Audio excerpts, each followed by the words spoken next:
Estamos con Ricardo Ferrer Picado, abogado, analista en seguridad, es director nacional de inteligencia criminal. Así es. Bienvenido al Living de News Digitales, ¿cómo estás? La verdad que un placer estar acá con ustedes y en estas instalaciones y en este programa especial tan importante que te seguimos los que nos gustan estos temas y sos toda una referencia. Gracias, gracias. Y además hay un más importante, somos los dos de La Plata. De La Plata, sí. No del mismo club, pero de La Plata. Bueno, pero...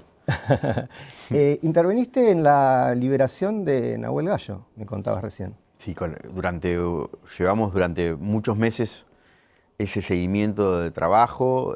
A mí particularmente fueron casi 12 o 13 viajes a Estados Unidos, confluyendo también con la previa liberación de la residencia de la Embajada de Argentina en Caracas y después con otros hechos exitosos de liberación de rehenes en Afganistán. ¿Cómo fue ese proceso de negociación con el régimen de Maduro? Fue muy difícil, tomamos distintas etapas. Imagínate que primero tuvimos una etapa en la que no había relaciones diplomáticas, en la que el enviado argentino para temas humanitarios fue detenido y se quedó en el aeropuerto retenido para después ser expulsado a Colombia y naturalmente volver, lo cual fue toda una gran frustración. Las relaciones de Argentina las llevaban otros países, con lo cual necesitábamos facilitadores locales, información con otras agencias colaterales que tampoco tenían un gran despliegue, de modo que apelamos mucho a la cooperación internacional, público-privada y de diferentes carriles de la diplomacia. Pero los laureles se los llevó increíblemente la Asociación del Fútbol Argentino, que intervino también. Bueno, ahí lo que nosotros siempre decimos con la senadora y exministra Patricia Bullrich, lo importante es que fue liberado, que está en buena situación de salud y que ahora se va a esclarecer todo en un proceso judicial. No fueron los laureles, simplemente el régimen eligió a través de sus amigos la forma de liberación y el día, cuando se habían establecido otras formas, pero sin embargo el camino y la negociación no tuvo nada que ver la AFA, sino simplemente prestó el charter para que regrese dadas las vinculaciones personales entre la Confederación de Fútbol de Venezuela y la AFA en términos institucionales y concretamente de la vinculación particular de Delcy Rodríguez con los titulares de esa confederación. Ustedes ya manejaban la información de que era inminente la liberación. Desde luego. Bien. ¿Cómo estamos en materia de seguridad? Nuevas modalidades delictivas que están llegando. En Argentina se está dando una situación muy paradigmática. Tiene los mejores indicadores en tasa de homicidios históricas, siendo que siempre fue baja, a pesar de tener algunas sombras por periodos en ajuste de cuentas, como el caso de Rosario, que a partir de la aplicación del Plan Bandera se redujo drásticamente en forma exitosa y es sustentable en el tiempo, por cierto. Sin embargo, el desafío y las nuevas formas del crimen organizado desafían estos logros. Uno nunca puede quedarse durmiendo tranquilo ni descansando en los méritos conseguidos, porque la creatividad, las nuevas formas delictivas, las nuevas formas de pago, las extorsiones, las movilidades que se dan a través de las migraciones, sobre todo ilegales, la trata de personas. Hoy día, por ejemplo, no en Argentina, sino en América Latina, es más redituable hacer tráfico de migrantes que se pueden perder o se te pueden hasta morir, lamentablemente, pero la persona que es la guía de la organización criminal que lo lleva no va a tener, como se paga por adelantado, no va a tener el castigo de la muerte si pierde un ladrillo de cocaína, ¿no? Por la propia organización criminal para la que trabaja. ¿Hay drones en la frontera que ya están introduciendo la droga? Ahí tenemos varios casos documentados y estudiados en procesos de generarse patrones. Ya podríamos hablar de que esos indicadores tienen forma de patrones y vemos cómo el cartel Jalisco Nueva Generación, lo mismo que el Comando Vermelho y el primero Comando da Capital de Brasil, que son dos grandes organizaciones criminales, en Brasil hay varias, estas son de las dos más grandes. Hay otras también de la misma magnitud que operan en diferentes zonas, como Familia del Norte, Amigos de los Amigos, y entre otros, que tienen diferentes modalidades, pero estas dos particularmente trabajan desde las cárceles, pero lo que han enviado es a Ucrania, al frente, para ensamblar drones y adquirir capacidades en el manejo y pilotaje de estos. Y bueno, vemos cómo estos drones, fácilmente armables, son adquiridos. La modalidad, lo concreto que tienen, el diferencial que tienen en el frente ucraniano es la inteligencia artificial, que está provista por Israel y por Taiwán con semiconductores y software. Pero el dron en sí mismo es una carcasa, un aparato que puede ser mejor o peor y se adapta y no es diferente al que se consigue en marcas estándares en China. Por ejemplo, se puede comprar un gran dron que se utiliza en términos agropecuarios para fumigar, que entra en la caja de una F100, de trabajo y que no tiene una gran magnitud, pero tiene una autonomía de casi 18 kilómetros y que puede transportar hasta 100 kilos, que son los 100 kilos de líquidos de cualquier fertilizante o insecticida. Pero eso también puede transformarse en 100 kilos de droga, ¿no? Sí. O mercadería.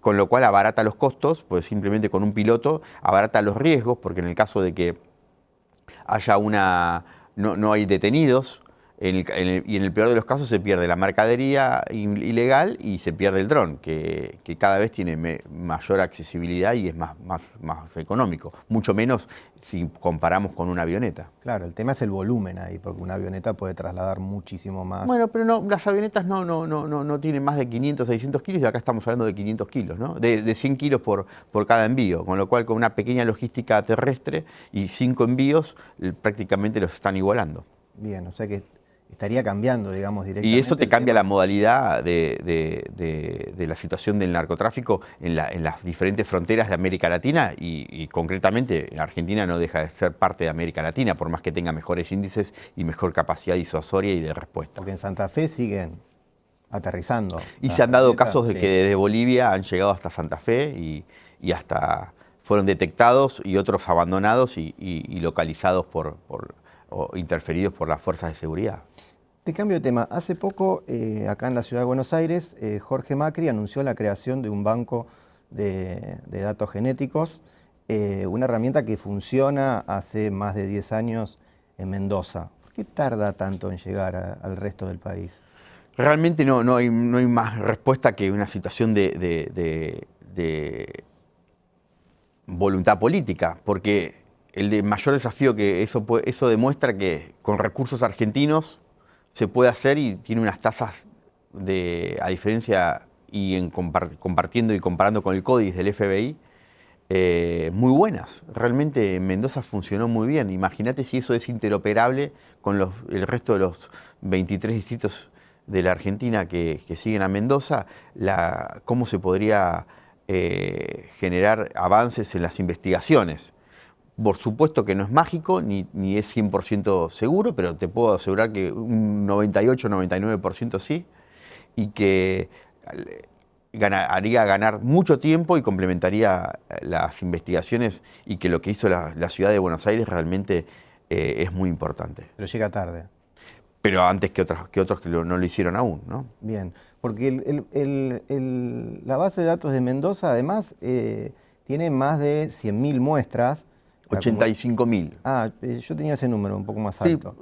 Sí, en realidad va cambiando inclusive la efectividad de acuerdo a las muestras por cada año, porque no todos los años se dan la misma cantidad de casos y demás, pero realmente tiene tasas altísimas de efectividad.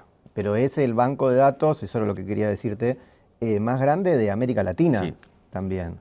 O sea, que hecho no es por una argentinos, sola de que por no mendocinos, se amplió, digamos, en el país, sino que tampoco es algo... Es referencia americana, y lo vienen a estudiar de otros países, el caso de Mendoza. ¿Y por qué cambia, digo, en una investigación tener un banco de datos genéticos? Imagínate que solamente se tomaban en algunos, por ejemplo en la ciudad de Buenos Aires, que ahora cambió afortunadamente, se tomaban solamente muestras de ADN si había delitos sexuales, de índole sexual. Bien. Ahora se toman para todos.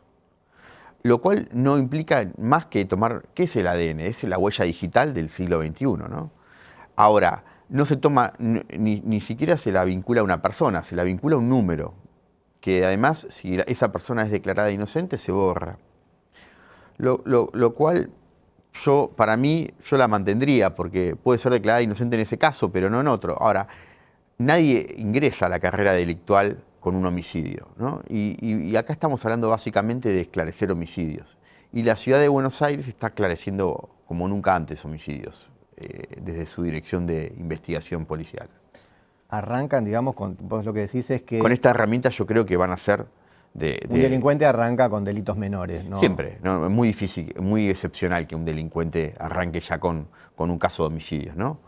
De modo que estaría llegando mucho antes que el delincuente se profesionalice o en su carrera delictiva y que se transforme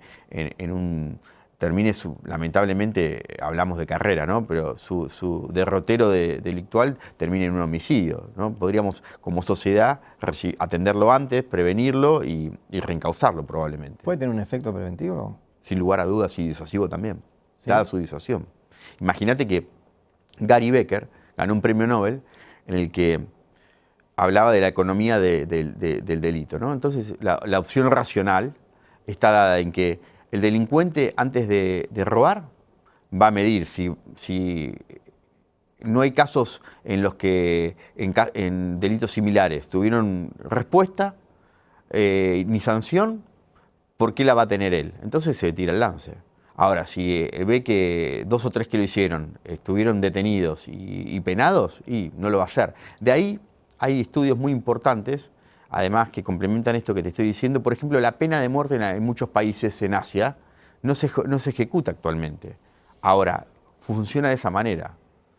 Por ejemplo, en algunos países, caso Taiwán, hay pena de muerte y hace muchos años que no hay casos de ejecuciones. Sin embargo, goza de gran seguridad pública, tiene otros desafíos en términos de seguridad geopolítica, pero no de seguridad contra la propiedad privada ni contra delitos contra las personas.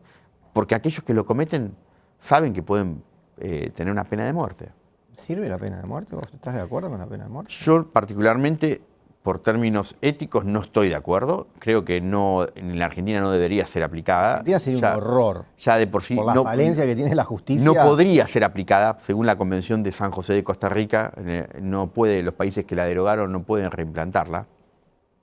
Sin embargo, estoy hablando a los efectos disuasivos de cómo funciona cuando hay efectos de no impunidad en la sociedad, ¿no? Volviendo al eje del estudio de la economía del crimen de Gary Becker, ¿no? Si el decisor racional sabe que sus acciones tienen consecuencias, que el que las hace las paga, en vez de tener impunidad, no las va a hacer.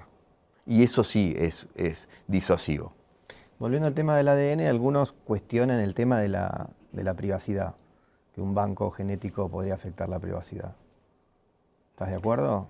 No estoy de acuerdo, no le afecta en absoluto. Primero porque la persona que es sometida a una prueba de ADN no tiene atribución personal, es un número, nadie sabe quién es, en primer lugar.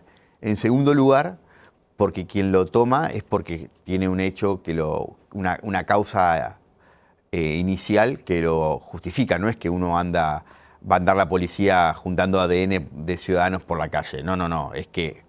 Eso no puede pasar en un futuro, de que exista un banco genético de todos. No estamos hablando de esta ley, estamos hablando... No, ya sé. Estaríamos hablando de un totalitarismo, un estado policial como el de China, pero no en el Estado de Derecho que impera en la Argentina, con división de poderes. De ninguna manera eso es posible. Esta ley impide eso. Esta ley solamente toma las muestras de quienes han cometido... probablemente hay verosimilitud de que cometieron un delito y están en proceso de investigación y de juzgamiento. ¿No hay un riesgo de un uso indebido, de esas muestras, de una manipulación? Bueno, si hay un uso indebido o una manipulación, debería ser parte de otro delito denunciable y que va a ser asistido y se estaría desvirtuando y desnaturalizando esta ley. En el caso Belsunce, por ejemplo, encontraron 3 muestras de ADN, creo que eran 2 masculinas y una femenina, pero nunca se pudo establecer a quién pertenecían. ¿Vos creés que hoy, por ejemplo, si ocurriese el caso Belsunce, eso se podría resolver de una manera más En el rápida? caso García Belsunce, el gran problema fue la contaminación que tuvo la escena del crimen. Pero sin lugar a dudas que con esta ley, eso si bien fue en distrito de la provincia de Buenos Aires, que sería sensacional también que se aplique y sea interoperable, porque no puede ser que una persona cruce la General Paz en 20 minutos, pero tarda meses o años en que las dos justicias formalmente cooperen, ¿no? Sin lugar a dudas se hubiese contribuido a esclarecer. Estamos hablando de una hipótesis, pero hubiese tenido un elemento para contrastar importantísimo. Porque más allá de las muestras tampoco se pudo establecer si esas muestras recogidas fueron después del homicidio, porque se lavó la escena. Claro, exactamente, hubo contaminación. Puede ser hasta del propio policía que se le haya caído un pelo, ¿no? Pero, o saliva, pero con lo cual hay algunas personas que dicen, incluso analistas con algunos grados, hay que ser muy honesto en esto. Muchos dicen, ¿por qué hay que excluir a las fuerzas? Y bueno, porque las fuerzas están permanentemente tomando las muestras. Entonces, la ley las excluye. Sin embargo, hay otros que dicen, no tienen que estar excluidos. En todo caso, tienen que dar un falso positivo y justificar que estuvo haciendo esa investigación ahí y que no tenía nada que ver con los hechos. Son situaciones que puntualmente se resuelven. Ahora, la línea del tiempo en una investigación es como el ABC, ¿no? Quiénes estuvieron, quién investigador fue después, dónde estaba ese investigador, de dónde fue convocado. Se resuelve fácilmente esa incompatibilidad. Bueno, en el caso de Nora Dalmazo pasó algo parecido, no tanto con una escena contaminada, se encontró una muestra, pero se demoró un montón en identificarla y de hecho se la identifica ya con el crimen prescripto. Penal, claro. Bueno, estos son, nosotros cada muestra que no se toma es una ventaja que se le da a la impunidad. Y cuando hay impunidad hay un incentivo más a cometer crimen. Y si hay un incentivo a cometer crimen, lo que va a reinar es la inseguridad. ¿Es infalible? No. Hay un caso, el del robo al Banco No Río, que los autores tiraron, por ejemplo... No hay nada infalible.